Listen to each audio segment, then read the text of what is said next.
What is ciliary spasm? Do you have it? How can we get rid of it? I invite you to join me on my Ciliary Spasm Release challenge.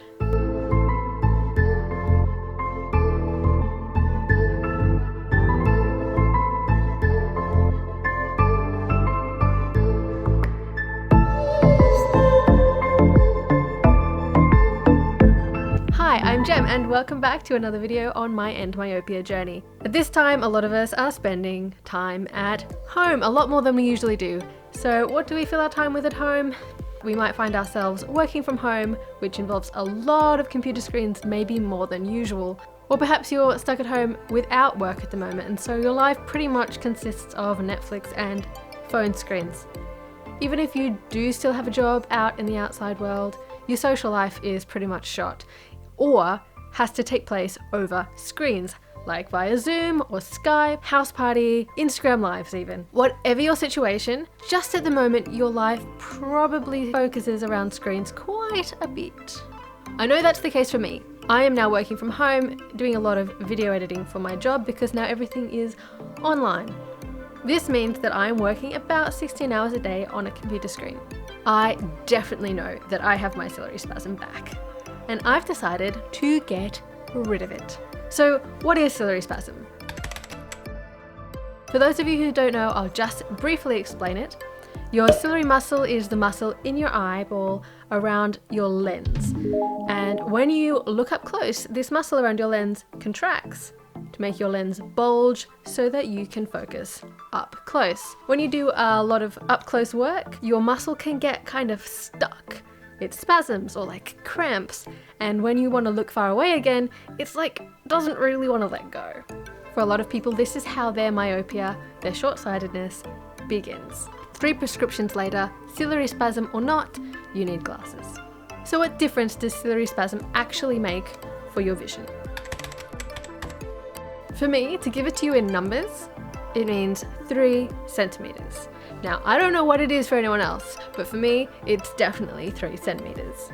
When I am seeing normally, I'm having good vision habits, I have certain centimeters for how far I can see until it gets blurry, and then sometimes that'll drop by 3 centimeters, and then go back up by 3 centimeters, and drop by 3 centimeters. So 3 centimeters for me seems pretty much the difference that ciliary spasm will make. So I'm currently at 46 centimeters until blur in my right eye and 42 centimeters in my left. But when I'm in ciliary spasm, that goes to 43 centimeters and 39 centimeters, which is what I just measured at just then and what I have been measuring at for the past couple of weeks. 3 centimeters might sound like not actually that much, and you might think that if you just get on with your EndMyopia journey, what's 3 centimeters? Like, you've got 50 centimeters to improve. Who cares about that 3? But the thing is, with ciliary spasm, you can't improve your vision until you release your ciliary spasm. It's like going on a journey from point A to point B. Releasing your ciliary spasm is stepping out the door. It's not really part of that long journey, it's kind of a different thing, but you can't start unless you do that first thing. So even though I've been doing all the right things to make sure that I don't damage my eyesight any further during this time of being stuck inside a lot, I'm in ciliary spasm, so I'm not going to be improving. So I'm giving myself a ciliary spasm release challenge, and I invite you to join me. So what is this challenge? For me, what this looks like is I'm going to measure my centimeters every single morning. I'm going to check my Snellen chart every single day. I'm going to make sure I always am wearing my differentials when I'm doing close-up work or no glasses, which I'm doing anyway. I'm going to make sure I take those breaks away from my computer every 20 minutes. I'm going to set an alarm and be really, really vigilant about it. When I have my meals, I will make sure I'm using my distance vision. I won't just be away from the screen, that's good enough. I will be looking at things using active focus at a distance. For the rest, I will see what comes up when it comes up, and I'll just try and make good decisions. Normally in life, if you do something close up for a while, you might get a bit of ciliary spasm and then you stop doing that and it releases. If you have habitual ciliary spasm, that comes from habitual lifestyle choices. They might not feel like choices, but you know what I mean. So this week I'm going to be focusing on changing my habits. When I notice I'm doing something that is not helpful for my eyes, I will do something differently within the context of having to do screen work. This thing, which I'd gotten over using, has come back into my life since being isolated socially. And you know what?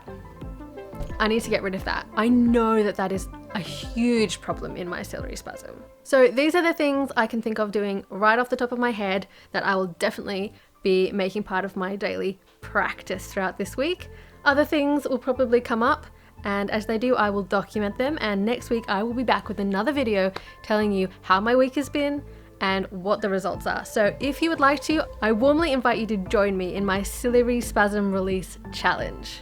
So if you're going to join me, put a comment down below, let me know that you're on board with this with me, that I'm not alone, and let me know what your centimeter measurements are now. And then in the next video, let me know what your centimeter measurements are then, and if you feel like you've released your ciliary spasm, how you've gone, if maybe your ciliary release is also 3 centimeters, or is it different? I don't know. No one else has told me what their difference is in centimeters. So that's it for today, guys. I hope to see you again next week. Please like this video if you like this video, and remember to hit the subscribe button if you want weekly content from me. I'll see you next week. Bye.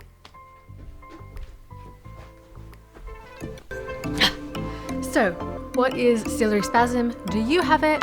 And join me on... I warmly invite you to join me in my ciliary challenge. So I'm giving myself a ciliary release spasm, and I invite you to join me. Breathe. Right now, the only rule is stay at home. There's no rule against having cereal for lunch. About 3 centimeters on when I'm there. Unspasmy conditions to work from your... I can't say this sentence. You know, YouTube. Look at me on my little machine of doom. What your centimeter measurements and all the social media things that are happening. Like, so many people are posting. Okay, I don't need to sell that to you. You don't need to be convinced to go and check social media more. That's not why I'm here. Okay. Let's do this.